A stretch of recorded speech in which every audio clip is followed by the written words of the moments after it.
Join KINOVA's Patreon today and get access to hundreds of hours of exclusive educational content designed to help you run a successful ball python business.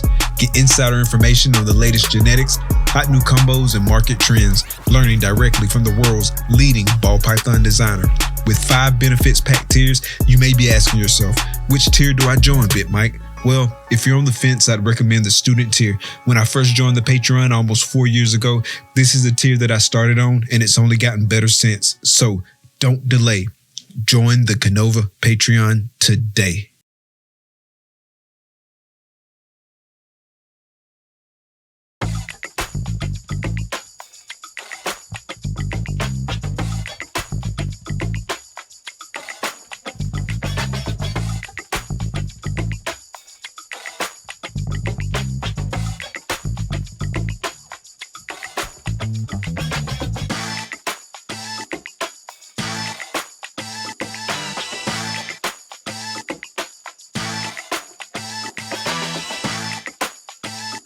Art comes in many forms.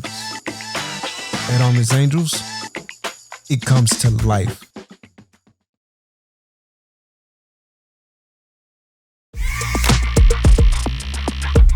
In life, success doesn't come to you. You go to it. In this game, forward thinking is the key to innovation and staying relevant. Plan your work and work your plan. Lose yourself in the art. Lose yourself with wetter morphs.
Hey, brother, how you doing? I'm well. How are you? Doing pretty good, pretty good. How's the weather out there? Oh, man, today was a beautiful day. I'm talking about absolutely was no smog in the air. The sun was bright. We had a light breeze. I mean, we couldn't ask for a better day. I was wearing shorts all day today. Tonight Okay. it's a little cold though. So I'm on my way to the gym now. You know, I'm training. I'm hoping this guy take this fight, and I'm getting ready. Okay, nice. Yeah, it was pretty nice here today too, as well. Where you at? I like this time. I'm in Florida, so. Oh, Florida's always beautiful. Yeah. Definitely can't complain. It's a little hot in the summer, a little humid, but outside of that, yeah, nice weather. Yeah, you know, I said if there was another state that I could live in other than California, Florida would definitely be at the top of the list. Okay, that's what's up. And then Houston Yes. would be in there too, because you know Houston got some beautiful women. My goodness. Woo. I ain't been to Houston yet. Well, Houston is the new Atlanta. Oh, is it? Man, they on Atlanta's head right now, you know, for as black people doing stuff, you know, thriving, and the party scene and the women and all that, you know, they in the building. H-Town got something to say. Man, H-Town. Yeah, I've been to Dallas. I've been to San Antonio. That's about it in Texas. Yeah, I've been to Dallas and San Antonio. I get around. I got in a van one time and drove from California down to Miami. So Yeah, we yeah, I we heard about we that. we stopped all over the place with them books. I was hitting them upside the head with them books. Pop, pop, pop. Read, read, read. So you're originally from Texas, right? Tyler. Yep, yep. Okay, About 120 miles outside of Dallas, and I think about 200 some miles from Houston. okay, okay. And when did you move away from Texas? We moved when I was about 3 years old. Okay, so pretty early on. Yeah, yeah, yeah, yeah, yeah. I'm California all the way. I was just born in Texas, but I'm California. Man, this is home, man. I love Cali. So are you still in South Central LA now, or you I'm somewhere else in sitting Cali? right now. I'm sitting in the middle of South Central Los Angeles, um, where some people would say it was dangerous. We got prostitutes walking the street, um, but this is home. Um, I like it. So talk about your early life in South Central and kind of like your upbringing, experiences, things like that. Well, my mom moved out here when I was 3 years old. Um, and I know why she did. She was trying to escape the racism of the South. And if I'd have been in Texas, I probably would have been hung or something. Because I was one of the rebellious kids. I wanted to do my own thing. I wasn't gonna say yes sir, yes ma'am, uh, and mom probably felt it was dangerous for me to be. To mom, you always her baby. So um, she was like, "Let me get him out and down here, because this one here, he different." Different how? Like, what were some of the things? You got some stories? Well, I always wanted to do it my way. I always wanted to do my own thing. Um, I listen to people, but once I listen to you, then I'm gonna make my own mind up. I'm not gonna follow the herd. Um, I mean, just say for instance with like dress codes and stuff like that. There, I don't go by the dress codes. You know, I just don't believe in some of the stuff that so many people, go by. The cars, like you gotta have a certain kind of car to be important. Like, no, motherfucker, I was born important. You know what I'm saying? When I had food stamps, I was still important. When mom used to send me to the store with food stamps, I was like, I'm still important. I just got food stamps right now. We ain't got no money, but we still important. You got to think that way to do big things. It all starts in the mind, so it's a mindset thing for sure. No doubt, no doubt. So, and that's how I always thought. That's how I think right now. Um, and I guess I'm gonna leave this planet thinking like that. Hey, And you got I'm to. trying to instill that in as many people as I can. Because at one time when I was in school, we were real poor. My mom, we were real poor. I'm talking about she buys 3 pair of pants for the school year. So we were dirtball poor, and sometimes you go to school with holes in your tennis shoes. So um, when I would see other kids with new shoes and stuff like that, I'd be like, wow, I wish I could be like that. And you start to feel that these kids are better than you because they got the material things to make it look like that they're better than you. But then, once you come of age and you start to say, well, their parents made them look like that, but that gave them no credibility. Just because your parents bought you some nice shoes and nice pants and a jacket, it doesn't make you special. It just make you look like you special. Right, right. Going back to the whole mindset thing, it's all about what's up here and what your hustle like. Exactly, exactly. And it comes down to you. What did you do? Okay, yeah, your mom might have been a doctor or lawyer, whatever, but what are you? You can ride off their coattail if you want to, but that still doesn't affect your legacy. Your legacy is what you actually produce, you know, and the marks that you actually leave on the planet.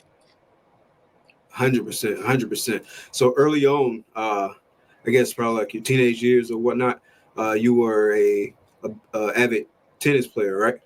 Yeah, I wanted to be a tennis pro. I always thought the sports would be my way out of the ghetto.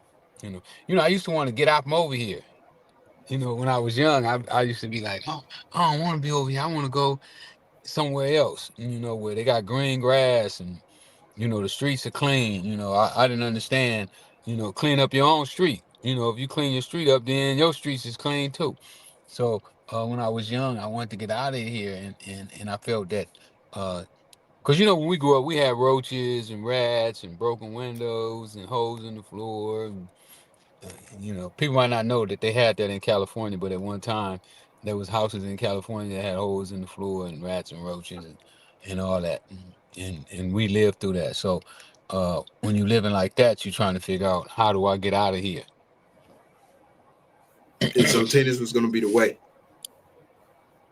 Football or basketball or baseball, one of them, Yeah, I'm gonna excel at one of them. Yeah, I heard you were pretty athletic, so. Yeah, that's why the police said they couldn't catch me. Yeah, they used to try to catch me. I always run and get away. They'd be like, "Hey, he Casper. He keeps disappearing on us." Was it a lot of folks in the hood playing tennis? No, it was a small group of us, that played. Probably about 8 or 9 of us. But overall, it was a nice community. We had a nice black community of tennis players at one time. You wanted to be Arthur Ashe, huh? Or be like Arthur Ashe? Yeah, I mean, Ash was a bad dude. You know what I'm saying? To go out there and compete, being the only black on the tour and having to deal with all the racism that he dealt with. It took a strong person to do that. Um, he is like the Muhammad Ali of tennis. Big facts. Ash is the first tennis player to ever wear a color outfit on the tennis court in a pro Oh, tournament. I didn't know that. Yeah, he didn't just break the color barrier, he broke the color barrier. I didn't know that. Yeah, he was the first one, and they didn't want him to wear it. No, you can't wear. You got to wear all white. No, I'm the number one player in the world. I wear what I want to wear. And then he went over to South Africa for apartheid, so he used his voice for the people. That's what's up. That's what's up. And so I didn't mind being like Arthur Ashe.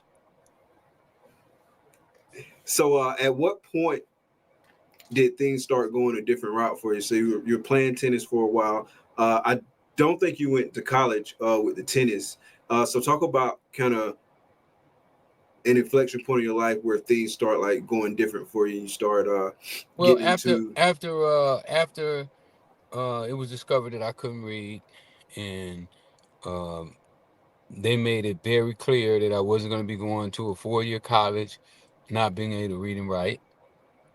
I started dipping back into my old neighborhood. Because when I played tennis, I wasn't really in the neighborhood. I lived in the neighborhood, but I would get up in the morning at 6 o'clock, get on the bus, and then I would be in a whole different area. And then I would come back in around 7, 8 o'clock at night, eat, shower, and go to bed. So even though I stayed in South Central, I wasn't of South Central, if that makes sense to you. That made perfect sense. I just lived there. I was no longer when junior high school. I was close to becoming a Crip. I hung out with the Crips. I used their slang. I wanted to wear their clothes that they wore. So I was close, but my mama, boy, she didn't play. What attracted you to the Crips? The unity. To see some young black men, because I didn't have no daddy. I didn't have no daddy, so to see some young black men that was older than I, that was unified, it looked like power to me. And you know, I've always been attracted to power. Gotcha. What was this? Late 70s, early 80s ish? Yeah, late 70s. I think maybe like 70. First time I ever heard of the Crips was around 70. No, 69. Okay. 69, 70 was when I first heard of the Crips. So right around that time. So did you ever get a chance to meet Tuki?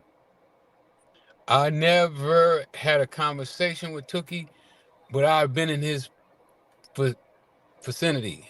Is that how Okay. you count it? You know, where, you know, I'm about 20 feet from him, 30 feet from him, but never able to speak to him or have a conversation with him, nothing like that there. Gotcha. So after tennis, you back in the hood, you back in South Central, looking up to the Crips. What's next? But I did meet some of Tookie's underlings, you know, the ones that was right under him. Jamel, I met Jamel, I met Mousy. Okay. And I think I knew Raymond Washington too, right? I think Raymond Washington used to hang out with some of my cousins, because I had Okay. cousins that was Crips too. Okay. All right. So is that how you start getting attracted to the drug game? Not really. You know, the first time I ever knew anything about drugs was a movie called Superfly. I don't know if you ever Okay. heard of that. Yeah. You don't know nothing about, not the one that they had that came on and these guys were doing all the shooting in Atlanta and all that stuff. Not that one. Now I heard of Superfly. I'm 45, so I'm a little bit older than I probably look, but still before my time. But I definitely heard of it.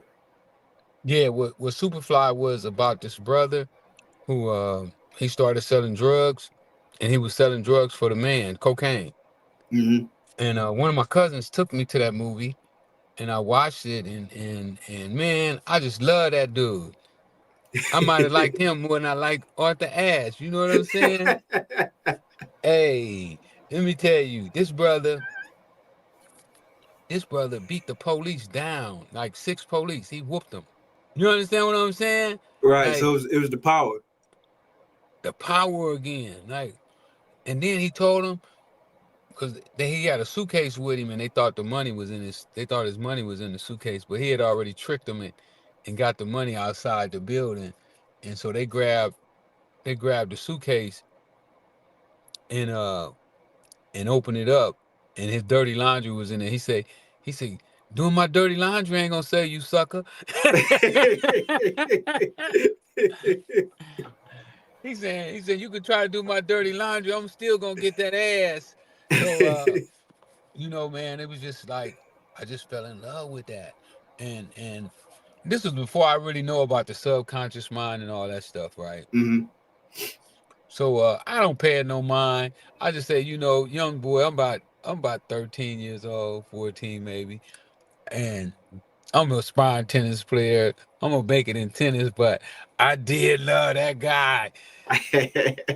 So now, fast forward 5 years later, one of my partners called me and tell me to come by his crib. Mm-hmm. I go by his crib, and he laid cocaine out. This was And the first time you ever saw cocaine in real life? in real life, that was the first time, man. And I was like, this dude lying. I'm telling myself to myself, but this a OG I'm talking about. So, you know, you gotta be respectful with the OGs. So, you Facts. know, I don't voice my opinion out loud. I voice it inside my head. I said, man, this dude, he lying, man. He telling me I can get cars and houses and with this little bit of stuff, and this stuff is so small, man. It was like teeny weeny, and he's telling me it's worth $50. I say, man, he ain't never lied to me before, but I don't know why he bullshitting me right now. So anyway, um, he give me a piece, man, and tell me to go see what I could do with it. So I go around, and my first deal I got beat. How so? My first cocaine deal, I got beat. That's what a lot of people don't know that. My first cocaine deal, I got beat, man. I took it and I'm trying to find out, what it was, because I don't want to be selling nothing that ain't real. I don't want to be selling no candy. You telling people it's cocaine and, sold them some candy. Now they're going to want to kill you. They'll kill you in South Central. Yeah. Yeah, they'll kill you over here. So I don't want to be selling no candy. So I'm going around asking people about it. And finally, I found somebody say they knew about cocaine. And he did. He did. But he wanted to sample it. And remember I told you it was teeny, teeny, teeny. So he took a little pinch off of it and he go, it tastes like, I need another piece. He took another little piece off of it and then he hit it and he said, oh yeah, it's cocaine for sure. He said, you might well give me the rest of it because it's almost all gone. Man, he got the whole rock. Smoked it all up. So now I'm stuck. I'm stuck owing my man $50. So how did you get that $50? Well, what happened? The dude who I'm talking about, who did the sampling, about 2, maybe 3 hours later, he come by my house. Hey, Rick, I got somebody got $100. They want some more of that. So I get on the phone and I call my partner and I tell him what happened. I was like, man, I ain't got your money, but I got a dude over here got $100. If you want it, come get it. He came and got that 100. So I just started running for him, when people come by and want it, because he didn't stay in South Central. He stayed out a little bit. He was Red Fox's nephew, so he stayed in a nice little area. Okay. Yeah, he stayed in a nice little area. But anyway, that was my first deal. And so you just running. How long were you running for? About 3 months. About 3 months. And then what was the next step after that? Before I woke up and said, man, I'm doing this shit for him. I should be doing this for myself.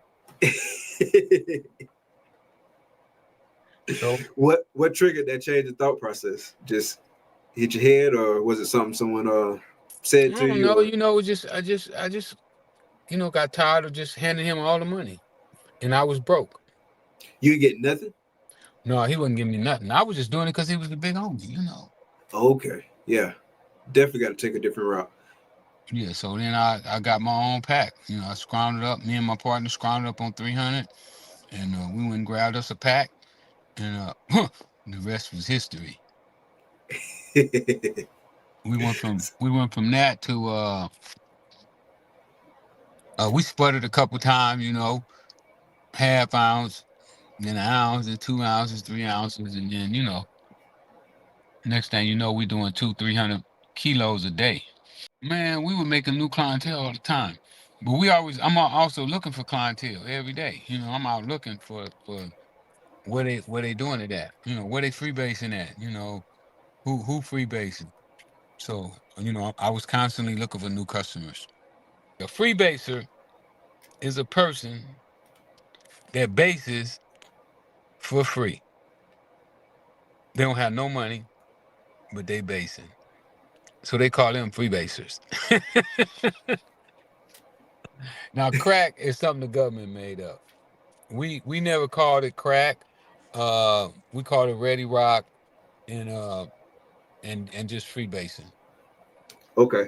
But that's what it was. A freebaser was somebody who based and didn't have no money. So y'all starting to move like more and more product, and your business is growing. Like, how long did it take for things to like really start taking off? Probably about 4 years before, it went gradually. First you make $100 a day, then a couple of weeks you make $200 a day, then 300 a day, then 500 a day, then 1,000 a day, then 2,000 a day, then 5,000 a day, then 10 a day, then 50 a day, then 100 a day, and then $1 million a day. So what are you thinking? Like in terms of, are you thinking this is gonna be like a long-term thing for you, were you thinking, hey, I'm gonna stash some money and then eventually get out the game? Like, what's your thought process at the time, especially as it's growing? Well, my strategy was all based around Superfly. He got out the game, so was I gonna get out? That's why I had motels and tire shops and beauty salons and shoe stores and junkyards and tow trucks and diesel trucks and dump trucks. So I was buying all of these, what I call tools, and trying to get the people that I had grown up with who wasn't employed to operate these tools to generate money so that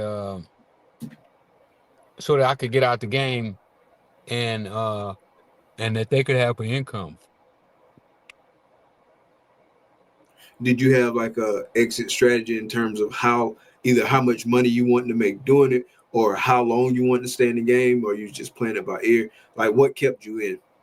Well, you know what? When I started doing the motels, my first motel, I was making like $5,000 a week. So when I was doing $5,000 a week, I was like, wow. So if I had 5 motels, I could be making $100,000 a month, and $100,000 a month, I could be happy with that. I felt I could live comfortable with $100,000 a month. So That's $100K profit or revenue? it's revenue. Okay. But it could have been, you could make it. I could have made it up. I could up the ante on how much it made, because that was gonna be the low.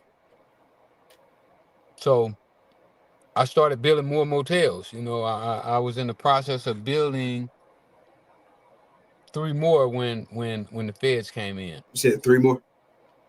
Yeah, 3 more that would at least did, $5,000 a week. So talk about that. When the feds came in, like, what year was this? Kind of how did all that go down? Well, a long story. I've been selling drugs all around the country.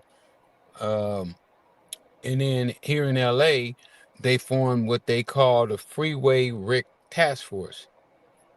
This is where some of the most elite officers in the country had all came together, and that was to get me, because they couldn't get me. I kept outsmarting them. It was too fast for him. Yeah, I was too smart for them, and then I started putting dope in the trunk of cars. Because cars is more mobile, so I put the dope in the trunk of a car, and I parked the car down the street from my house. Mm-hmm. And it wasn't registered to my house. It was just somebody's car. I just bought a car off the street and left it in their name, and didn't do nothing to it but put dope in it and alarm it up. So when they would raid the house looking for dope, they could never find no dope, because the dope was outside the house. I never had it in there. So anyway, they couldn't figure out what I was doing. And the cops was lazy too, man. They wouldn't put the time in, to sit there and watch and investigate. So they wanted a quick lick. So what they did is they started planting drugs on me, and 4 or 5 and search warrants, because they would figure, and I had figured out too, right? Like with my rock houses, I knew that it would take them like 2 months to get a search warrant. So what I would do is I'd open up a rock house for 2 months, and then I'd close it down. And then move to another spot. And then a couple months later, move back. And my customers were so loyal, because, the quality and the price of the drugs that I was giving them, that they would just literally follow us around wherever we went. Gotcha. And so what year did you say this was? When I got busted? Around about 88, into 88, 89. And how much were you making at that point? Well, I had quit selling dope at that point. I was no longer a dope dealer. But at the height of my career, I was doing like $1 million every day, and then I would have special days where I could do as much as $3 million, $3.2 million. That's a lot of money. It's a lot of money now. It's even more money back then. Yeah, probably back then.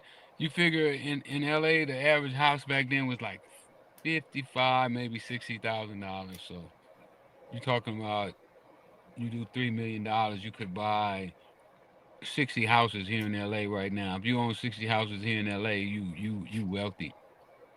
Yeah, for sure. And so, Right now, those same houses are going for like 600, 700,000. yeah, I heard prices, housing prices out there are pretty high. Yeah, ridiculous. So the feds came in. So did someone? Were there any like snitches? People tipping them off, like people in your crew that wasn't loyal? Not really the crew. I think the crew was pretty loyal. Um, but you know, in well, this is what they said in court. The Freeway Task Force said something to the extent that my people got me busted because they bragged about me too much. You know, they would go around saying, "Oh, it's this young boy in South Central LA got all this money. He's a multimillionaire." And so that pissed the cops off. You know, they didn't want to hear that. So everybody started trying to find out who is Freeway Rick? Who is Freeway Rick? For the longest, they didn't even know what you looked like, right? Back then, we didn't have all these cameras, so nobody had pictures. You know, and I didn't take pictures. I wish I had some pictures now of back in the day. I could sell them joints. But Yeah, no, it's a different world now with cameras everywhere. yeah, I would have been Wait, busted. I would have been busted. They probably would have busted me so fast with all these cameras and pictures and stuff. You know, I go to the skating ring one time, everybody in the skating ring taking pictures. I'd have been done. yeah. So you mentioned earlier driving from Cali to Florida. I'm assuming that was to go make a pickup. Oh, I did do that before. Yeah, I drove from Florida to California. I went down Oh, there you and drove from bought. Florida to Cali. I went down there and bought 20 kilos of cocaine. And when we bought the cocaine, we spent all the money we had. We was down there broke. And I had no driver license and no money. No, we had about $2,500. And we got like $700,000 worth of dope and no money and no way to get back to Cali. So we had 2,500 we had to get back. And so you guys bought a truck or something like that, right? And drove back. And yeah, we bought an old Suburban for $1,200 and drove it. We was driving it back and I blew it up in Tennessee. We was going through Tennessee and I blew it up. I blew the motor. And we got a tow truck, towed us to an old wrecking yard. And the guy who at the wrecking yard had U-Haul trucks. And he rented us a U-Haul truck and let us put $300 down as a deposit and let us take it. He didn't ask for no driver license either. And we threw that suitcase with them 20 kilos of cocaine in the back and jumped back on the road, man. And when we got to Vegas, all our people came and met us in Vegas and took us on home. Okay, that's what's up. So going back to the arrest, like talk about how things kind of like winded down for you in terms of like selling and whatnot, at least from that first arrest. Well, what happened is I'm in jail. They arrest me here in California. So they got to extradite me back to. They're gonna extradite me back to Cincinnati first. I got to go to Texas and St. Louis and Louisiana, but Cincinnati is first. They got like a little pecking order. Whoever filed the indictment first gets you first. So Cincinnati had the first dibs at me. Um, so I went to Cincinnati, um, and we preparing for trial. And one day they came to my cell and they was like, "You got court today?" And I was like, "No, I ain't got no court today," because I know my court date. You know, I ain't got court today, so I don't want to get up and get dressed to go to court because I'm like, I ain't got court. I don't want to go in there sit in that cold ass holding tank for nothing. Y'all gonna have me down there all day. Unbelievable. They get you up at 3 in the morning and they leave you in these cold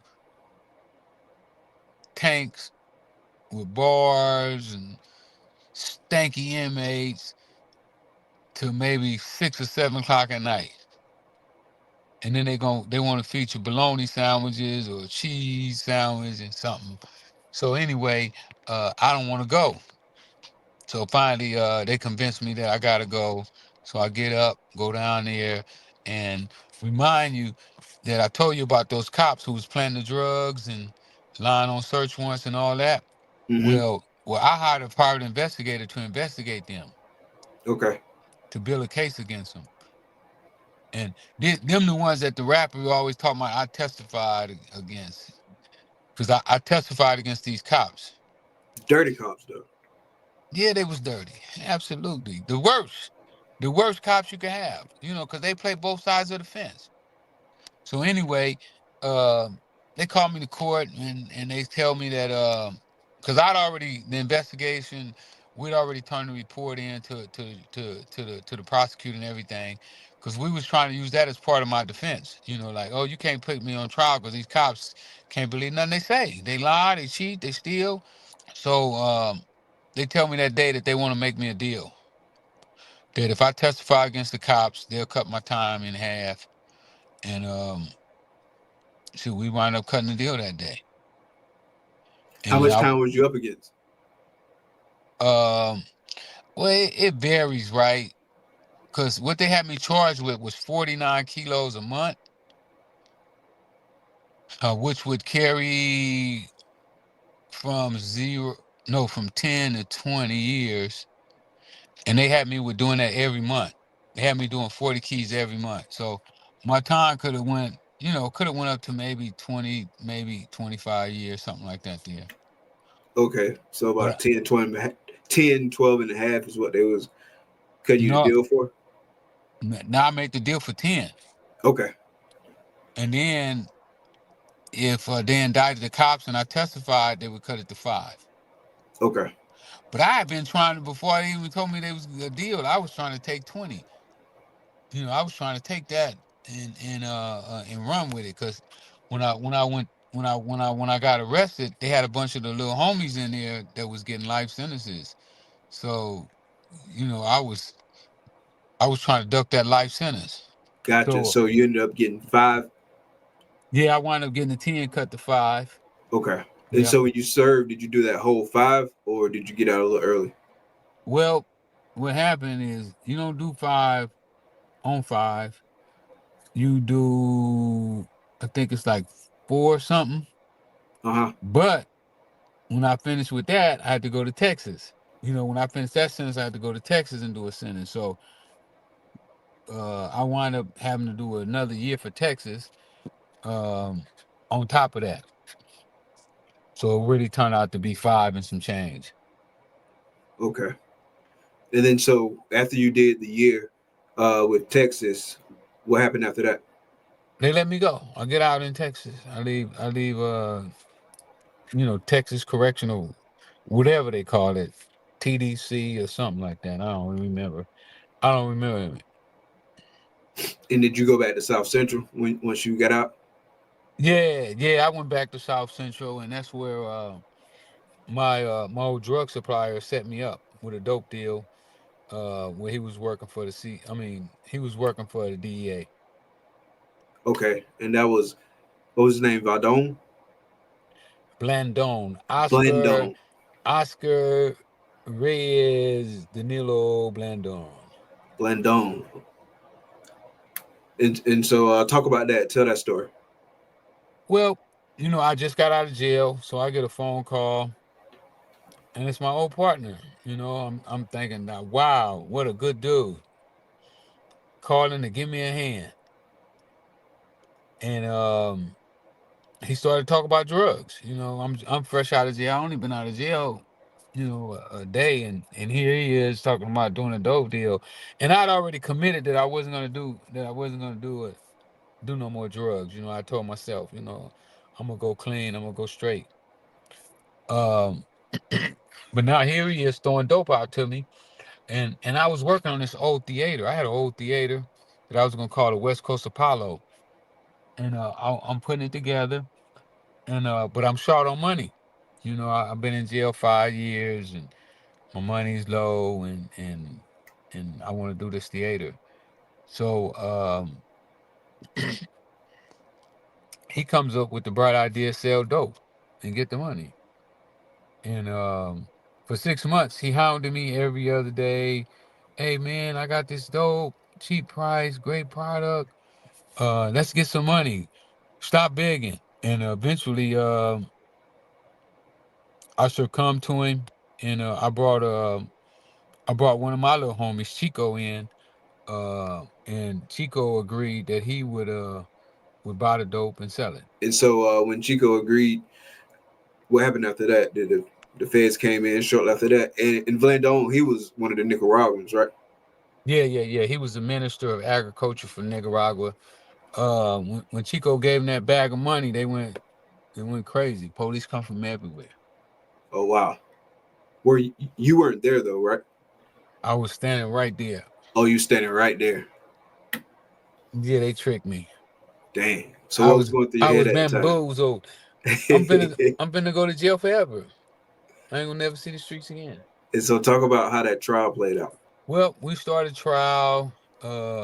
Danilo was the first witness, and I mean he killed me to the jury. He told the jury everything. Told him I was the reason he sold drugs because I kept giving him money. He didn't want to sell drugs. Just oh man, just the normal, rat shit, that they do. Oh, I found God. I'm a born again Christian, and that's why I'm doing this because I want to be right with the community. Just all that, and I was the bad guy. I was the one that uh, wanted to continue to sell drugs. I never wanted to quit. That type of stuff. How long did that trial last? Our trial lasted, I think, 2 weeks and a couple days. Okay, what was the ultimate verdict? Guilty as charged. And what was the sentencing? I got a life sentence without the possibility of parole. And then so after that, you did some homework and you figured out that you weren't supposed to get a life sentence, right? Because of people didn't quite understand the way the law worked, right? Yeah, the judge and the lawyers and them, they didn't really understand it. They should have reversed my whole case. I should have got a total acquittal, in the Brady versus Maryland because my informant was a convicted alien. He had been convicted of a major drug crime. I think they said that he had got convicted for over 10,000 kilos of cocaine. So Oh wow. under the United States law, if you have an aggregated felony for selling drugs, you must be deported. So technically, he was not supposed to be over here even talking to me. But one of the agents forged his green card, didn't tell the supervisor that the guy had an aggravated felony, and they allowed him to participate in this bogus conspiracy that they manufactured. My case was totally manufactured. There was no drugs being sold. Mm-hmm. Chico wasn't selling drugs, and I was no longer selling drugs either. But they wanted to make an example out of me, so they did. And so where did the three strikes rule come to play at? Well, I had got convicted in Cincinnati, and I got convicted in Texas. So when I got this third arrest and conviction, that made me a three-striker. But they were trying to say you were a career criminal, right? Instead of Same going on a thing. criminal spree. Same thing. Uh, uh, career criminal, three strikes. They both, they both the same. Right. But yeah. But in my case, see, in the Texas and the Cincinnati case, I never got out of jail. I went straight from Cincinnati to Texas. So technically, that was only one conviction, because the way the law works is that you have to be brought to your senses. Say for instance, if your kid, do three or four things, he spill milk on the floor and break the coffee table and the lamp, and then when you come in, you see all this is done, you whoop him, but you only gain one whooping for all three things. Right. So that's just one episode of being bad. Right. You don't come back and say, okay, I whoop you already, now I'm gonna whoop you a second time for the lamp. Right. Well, that's kind of how the law works as well. And these people, they couldn't figure it out.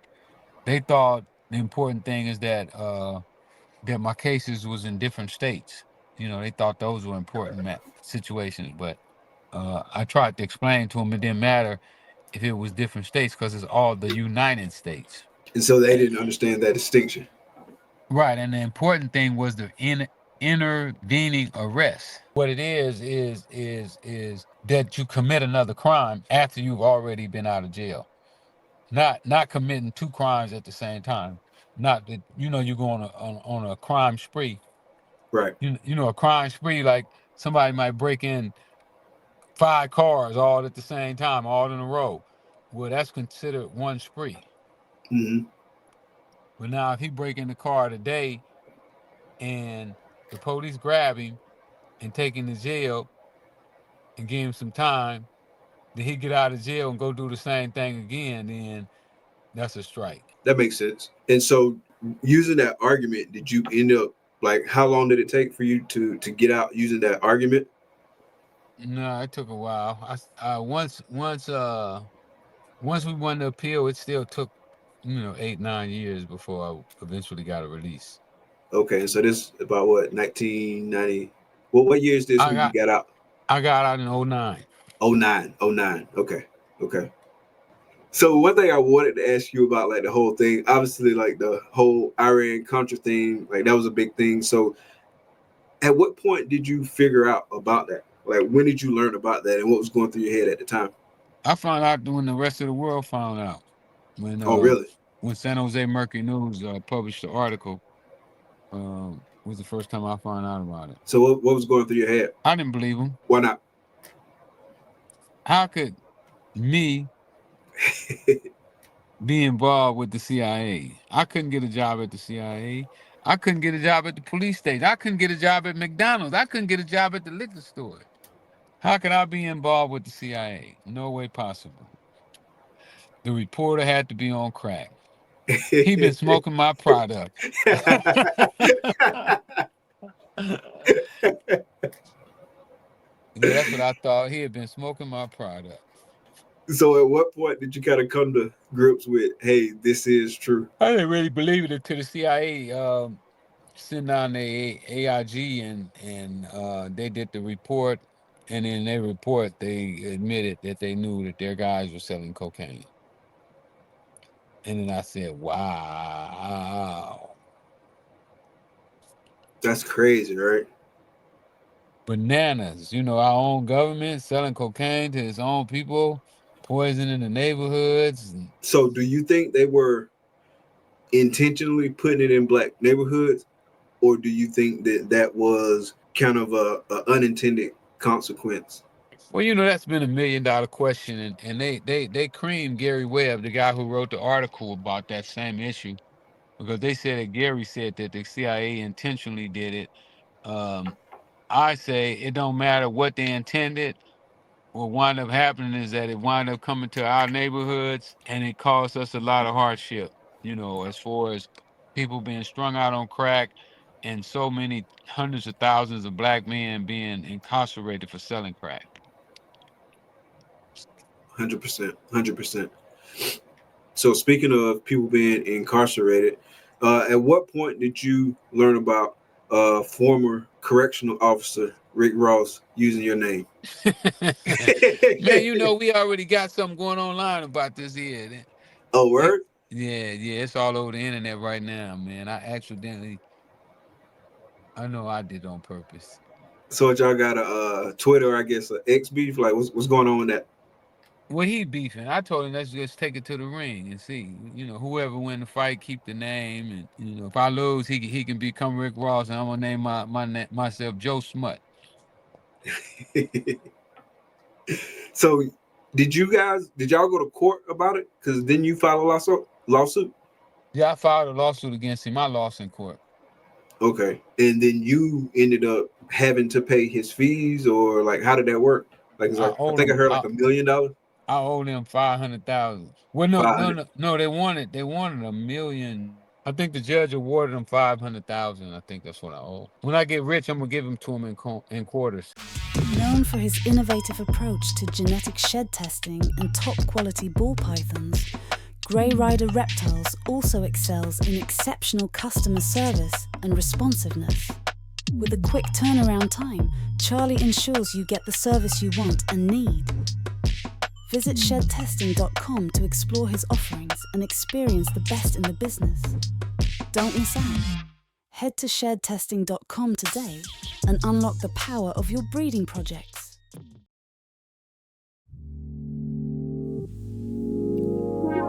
Peace and love, family. We invite you into the heart of our serenity, Ancestral Royal Pythons. At Ancestral Royal Pythons, we're not just breeders, we're nurturers of love and growth. Each of our high-end ball pythons is a tribute to the grandeur of the natural world and our dedication to quality. Reach out today and bring one of our creations into your home. This is Ancestral Royal Pythons. Your journey begins here. Here's to the exciting world of Ebony and Ivory reptiles. From unforgettable parties and events to keeping and hatching some of the dopest reptiles in the reptile hobby, we're all about education, quality, integrity, and respect. Hit us up and see how we can help make your next project a reality. Experience Ebony and Ivory Reptiles, where fascination meets fun. Ebony and Ivory Reptiles. Man, these snakes keep you so busy, bro. Like, I got over probably about 250 snakes. Damn, what you doing with all them damn snakes? We breed them And what you breed them for? to sell. People buy snakes? Oh yeah. It's a big industry. I mean, it's obviously not one of like the biggest industry. Like when you look at the numbers on it, it's probably like 4% of people in America that own reptiles. But it's growing and it's growing every year. And it's a big business, man. It's people make some real good money selling snakes, kind of the things around snakes in terms of like housing for snakes, bedding for snakes, food for snakes, like all that stuff. Let my guy know. He bitch pulled up. I'm doing an interview. Yeah, I didn't know it was a big market for snakes. I don't know. I just don't have no pets that I gotta take care of. I don't want nothing I gotta take care of. Unless they hunt, it better hunt, guard, protect, it better do something. But yeah, it's dope, man. Do the snakes guard the house? Do they go out the house? Yeah. Not unless I take them. Huh? Not unless I take them out the house. No, I said do it guard the house. You know. Like Oh, do it guard the house? No. If intruder come in, he jump on him and it don't guard the house. Hey, but it'll keep some people out though. Like there's a lot of people they're not coming in. They know you got them snakes. Like me, huh? Yeah, it keep me out. If I know you got a snake in there, I ain't coming. Yeah, they not that bad, man. Like the snake, I keep several different species of snakes, but I primarily work in terms of breeding and selling with ball pythons. And ball pythons, they don't get that big. They pretty docile.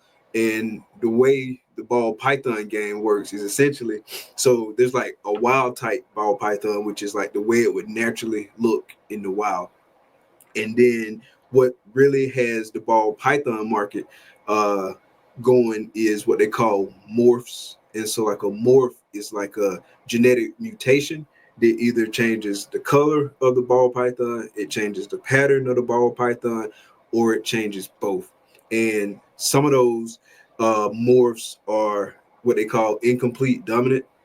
And so if you breed a ball python that's carrying what they call an incomplete dominant gene, you can see that gene in that ball python's children, right? So you breed it one time, you can hatch some babies, and you can see that visual morph. And then it's recessive, where you need like 2 copies of it to see it. So either so both parents on each side has to have at least 1 copy of that recessive gene in order to be able to see that trait visually in the baby. And so different morphs, that drive the ball python, and some more worth more than others. Some things hotter than others. What do a snake sell for? It depends, man. It depends. You can get, like, just looking at ball pythons, it can range anywhere from like $5 to like $50,000. Wow. Yeah, and people pay $50,000 for a snake. People will pay $50,000 for a snake, and it's actually cheaper now, like in terms of like that high end price, than it was a few years ago. Like a few years ago, people was paying like $100K for snakes. It was crazy. With something they gotta feed and clean up behind. I wish I would. But I guess if you're raising them, I guess that's a good thing. If you're gonna be selling them for 50,000, 100,000, then it's okay. Yeah, you can raise it up, breed it, and you might not necessarily sell that snake for that snake's babies for the exact price that you paid for the parent. It might be a little bit lower, but you're gonna have like multiple, because on average clutches be about, I don't know, 6 eggs or so. Yeah, and it's really a numbers game, because the way the genetics are distributed across the hatchlings is a numbers game based on the odds, based on the genetics they got. And so like the genetics they got, that influence the price. Obviously the market demand and supply influence the price. The snake's sex, it can influence the price depending on where like the project is. Like, it's a lot of different things that go on. Okay. It's a whole little industry. It's a whole little industry, yeah. All right. But they're not bad. I mean, like I said, ball pythons, they fairly docile. And they fairly docile, and so as far as like getting bit and stuff like that, it's they don't nothing bite? to really worry about. I mean, they do bite. They will bite, especially like the babies. The babies will bite more often than the adults. It's funny because like when people come around who are curious, the first thing they want to hold is a baby, but a baby will bite you before an adult most of the time, because the babies, they don't know, you know what I'm saying? Like, they ain't been around that long. They just defensive. You see like a big hand coming at you and stuff like that. And so they're going to strike because that's all they know how to do. Whereas an adult who's been through more experiences, been through more handling, kind of know what to expect. And so it's a lot calmer. Okay. But yeah, the whole industry. Wow. Learn something new every day. Yeah, man, you should pick you up one. No, thank you. I got 2 babies. They're enough. Clean up behind them is enough. You know what? They're telling me I gotta get ready to go. You said you gotta go? Yeah. I got another meeting I gotta be at. Okay, man. Well, it was definitely good having you on. I enjoyed you too, man. Different with them snakes, man. Thank you again for having me on. Yes, sir, man. We're definitely going to have to try to get you on again, and we're gonna have a snake in your hand next time. All right, let's do it. All right, man. Have a good night.